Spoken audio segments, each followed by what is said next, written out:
Bonjour, bonjour. Bah, aujourd'hui, on va parler des pièces 7 hors BTC Made in KB. Alors, je sais pas pourquoi, mais je sens que dans cette vidéo, on va se marrer. J'ai lu des pépites.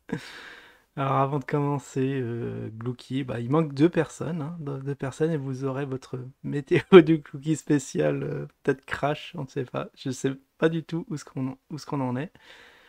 Ah oui, dans l'onglet communauté, je voulais mettre un truc. Oh, faudra pas que j'oublie. Je vais juste commencer, je vais mettre.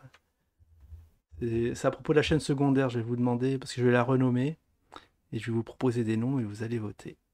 Bon, ok, j'ai été vite, parce que. Ok, super.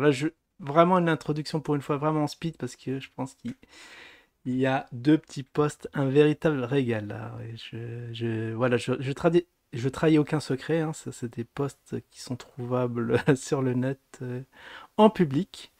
Et on va commencer par le premier. Alors ça m'a fait marrer parce que il y avait des commentaires dessus et un des premiers, ça disait ouais, manque d'éducation. Alors je sais pas qu'est-ce qui se passe, mais on va lire ça tranquillou. J'espère que vous êtes bien accrochés, mais je sens que ça va valoir son pesant d'or. Alors c'est quelqu'un, bon, un zineur, probablement, qui pose une question complètement zinzin. Bonjour, comment allez-vous? Alors voilà, j'ai une question d'ordre technique. Comme ça va être l'occasion, par nos experts, et moi-même, de répondre, hein, pour ceux qui sont nouveaux dans la crypto. Maintenant, on commence à toucher un peu, hein, mine de rien. On connaît tous les coups fourrés, tous les traquenards proposés par les scammers. Du coup, ça vaut le coup. Venez sur S1 Zincoin, vous allez avoir la réponse sur pratiquement toutes vos questions. Bien sûr, si c'est vraiment trop technique, c'est pas pour nous, mais vous saurez vous débrouiller du coup, par vous-même. Allez. Alors voilà, j'ai une question d'ordre technique par rapport à Binance. Ah bah déjà, il connaît Binance, c'est super. Je sais pas trop comment l'exprimer, mais allons-y. Ceci est un exemple. Mettons, j'ai acheté deux Z-Gold. Alors le gars, j'aime bien dans l'antre du Zincoin, le type il parle d'e-gold. Mais bon, après c'est qu'un exemple. Voilà, on peut dire j'ai acheté deux Zin, même si purement factuel, enfin fictif, peut-être dans le futur ça sera sur sur Binance et la question vaudra le coup d'être posée. On sait pas, hein, sait-on jamais. Quand il était à 100, l'e-gold il est à combien? Attends, je vais regarder dans mes tablettes. Parce qu'ils disent. Attends, je vais mettre e-gold cote à 6 cours. Comment on fait? EGLD parce que ça me semble. Bon, déjà, il en sait plus que moi, parce que moi, je fais. En plus, j'en ai, c'est ça le pire. Moi, je regarde juste les pourcentages, hein, ça fait du x2, je ramasse, je m'en fous un peu de la cotation, mais bon, s'il a plus de 100, ça veut dire que j'en ai pas beaucoup. J'en ai vraiment pas beaucoup. Alors, Eagle, il est à 380, d'accord, ok. Et c'est un truc qui vient. Bah, ça, je crois que c'est une pépite de perma, ce T-Gold. Il a dû nous en avoir parlé, parce que j'ai dû en acheter quelques pouillèmes. D'accord, ok. D'accord, au moins c'est cohérent, la question a l'air sensée. Quand il était à 100, ça veut dire qu'il l'a acheté voilà, pour mettre un peu l'ordre d'idée. Attendez, je peux vous mettre la courbe. Ça peut être sympa si je vous mets la courbe. Attendez, un petit défi technique. Je pensais pas qu'on allait montrer des cotations. Mais bon, on va quand même le faire. Tac, tac, tac. En fait, le poste n'est pas aussi innocent qu'il en a l'air. Hop, je mets en petit et je monte. Et normalement, vous avez le cours sur le CoinMarketCap. Je vérifie. Nickel. Voilà, vous voyez 380. Voilà, ça c'est pour avoir une image des choses. La question qui a l'air sérieuse. Il était à 100, donc il l'a acheté courant. Wow. Il n'y a pas longtemps hein, qu'il était à 100, regardez. C'était ici, en août. En août, bon, il y en a qui ont senti, qui ont flairé la halte saison commencer, hein. Ils se sont positionnés dès août à 100, bah, tranquille. En tout cas, s'il avait vraiment acheté, il avait passé à 400, il a fait du x4. S'il l'a acheté à 100 qu'il le revend à 400, x4. Ah, déjà, c'est. Bon, on peut pas dire que certains actifs aient fait du x4, hein, ou même du x1000, mais bon. C'est vrai que pour faire du x1000, il faut déjà que ça fasse pas de. On connaît la musique. Attendez, on va. Non, j'ai beaucoup de fenêtres, non, c'est bon. Ok, on va continuer. Il a acheté à 100, donc voilà, courant août. J'en ai acheté deux autres quand il était à 200. Super, il fait cul de but, il fait une pyramide avancée. Parce que normalement, le truc pyramidal, lorsque ça chute de moitié, tu doubles ta position. Mais là, il fait une pyramide, bah, quand ça monte aussi, on peut le faire en montant, pourquoi pas. T'achètes un, ça double, tu rachètes. Bah, ça, c'est la méthode Livingstone. Je crois Oui, mais j'avais lu là, je crois que ça s'appelle Confession d'un trader. Très bon bouquin d'ailleurs. Là-dedans, il en parle, bah, il achète pour peu, et plus ça monte, plus il renforce ses positions. C'est une technique qui existe vraiment. Mais après, il faut être sur le bon actif, il faut qu'il fasse du x2 et tout ça, hein. Oui, c'est pas donné à tout le monde de détecter quelques pépites, mais ok. Il était sur l'e-gold. Après, il voit que ça monte. Ah non, faut pas que je tarde trop sur ce poste parce que sinon on va pas parler du sujet principal. C'était quand? C'était en octobre. D'accord. En octobre, il fait du x2. Ah oui, c'est vrai. Oula, que le temps passe vite. Oh, vite, attends, je vais accélérer. J'en ai acheté deux autres quand il était à 200, encore deux autres quand il est à 300. Maintenant, il est à 400. Donc dans les premiers, on a fait x4, les x2 deuxième, x2, et x2 le dernier, on fait 1,33. Est-ce possible sur Binance de retirer uniquement les deux derniers? Bah, c'est quoi cette question?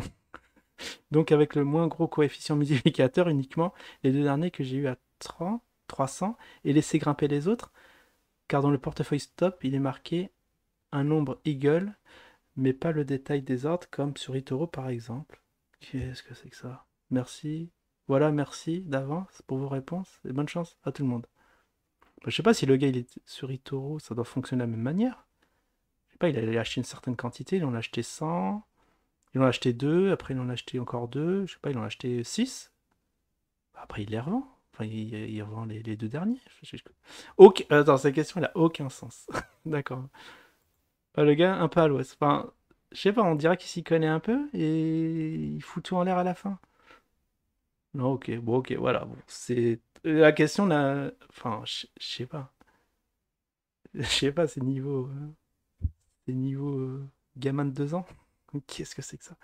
Ok, donc voilà, la question. Enfin voilà, je suis mindfucké là, c'est incroyable. Mais là, bon voilà, on va en venir au sujet. Alors vous vous souvenez, lors du dernier live de KB, enfin, de peut-être annoncer aussi avant, la fameuse pièce BTC. Alors ce qui est ironique, l'ironie du sort, c'est qu'il... Ah mince, j'ai pas fait 6 morts, mais c'est pas grave, je crois qu'on a la cotation, donc ça va. Donc, ce qui est marrant, c'est qu'il crachait bah, l'année dernière.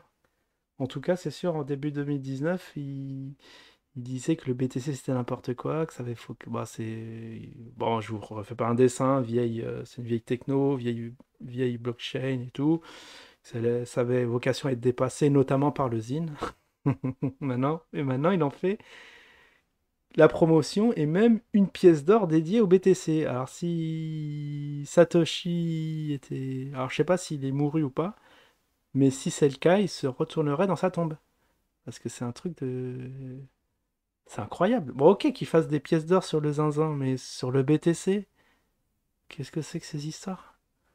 Alors, les enchères de la pièce, en plus, c'est la pièce NFT BTC or 24 carats 31 grammes, numéro 0, démarrons autour du 15 décembre sur la marketplace VTOX, dédiée au NFT, au vu des premiers contacts auprès de la communauté BTC aux États-Unis.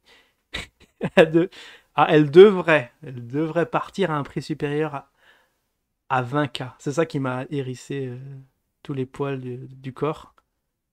Qu'est-ce que c'est ces histoires? Donc il a réédité bien sûr une pièce au même poids, au même grammage, au même carat que sa série Zine, où il les vendait 300 balles, enfin 3000 balles. Et là il récidive avec le BTC, avec une édition spéciale 0 et qui partirait à 20K. Alors je sais pas qu'est-ce que vous en pensez, mais je trouve ça, je suis dans le brouillard. Je sais pas qu'est-ce qui se passe. Est-ce que les gens ils sont pas au courant que ils payent une pièce alors déjà c'était deux fois le prix, maintenant presque fois 10, presque 20 fois le prix. Mais qu'est-ce que c'est que ces histoires? La série des numéros. Ah, je crois qu'il en éditait 10 parce que je pensais qu'il faisait du 0 à 9. Mais apparemment, il y a une série de 10 à 19 est quasiment vendue. Sérieux? Bah déjà, j'aime bien le quasiment. Ouais, je suis quasiment enceinte, mais ça veut dire quoi? D'ici demain, nous ouvrirons la vente pour les numéros 20 à 29. En plus, c'est du NFT, donc il y en a qui vont même pas l'avoir en physique, quoi. Pour les membres de la communauté qui n'auraient pas les moyens d'investir 3200 € dans une pièce, blablabla. Bon, j'ai pas le truc, mais déjà, rien que le début, je trouve ça surréaliste comme truc. T'achètes un truc pratiquement 20 fois le prix, ça les vaut pas. Enfin, franchement, achetez-vous 20 pièces, je sais pas, laquelle, la mexicaine, je sais pas, une petite mexicaine, même, vous pouvez en acheter de tous les pays, une Krugerrand, tout ce que vous voulez, vous en aurez. Franchement, 20 pièces, ça vaut beaucoup mieux que cette pièce BTC. Bah, elle vaut que son point en or, hein, normalement, parce que, je sais pas, pièce de collection. Parce que si lui, il peut le faire, c'est que tout le monde peut faire de telles pièces. Du coup, c'est pas unique, c'est pas rare. Parce que s'il avait l'exclusivité encore du truc, il y a que lui qui peut les éditer. Ok, enfin, mais il n'y a rien qui va, il y a le prix qui est hors cotation. Enfin, et la prime qui se prend, c'est encore plus gros que les plus grosses primes des pièces d'or. Enfin voilà, c'est ça. Voilà, j'ai vu cette info-là, j'ai dit bon, fallait que j'en parle. Est-ce que c'est quand même assez gros? Est-ce que c'est vrai? Après, il y a du conditionnel. Mais apparemment, ça a l'air de marcher puisqu'il va éditer d'autres pièces. Nouveau business très lucratif et très juteux, bon, qui est un peu lié à la blockchain parce qu'il y a du NFT, mais voilà, après les projets IMO, bah, il est dans les projets, on vend des piécettes en or. Et à ce qui paraît, il peut pas dénommer ça en tant que pièce monnaie, puisque, bon, après il y a des réglementations et tout ça, ça c'est, il faut demander à Burnex, je m'y connais pas bien sur le sujet, mais en tout cas, voilà. Voilà. L'info est passée. Alors franchement, dites-moi ce que vous en pensez, parce que là, ça dépasse. Est-ce qu'il a le droit? C'est le truc, est-ce qu'il a le droit de faire ce truc-là? Le BTC quand même, le BTC national, international, se l'approprier comme ça. Enfin bref, voilà. Allez, je vous laisse. Je vous dis à la prochaine. Ciao tout le monde.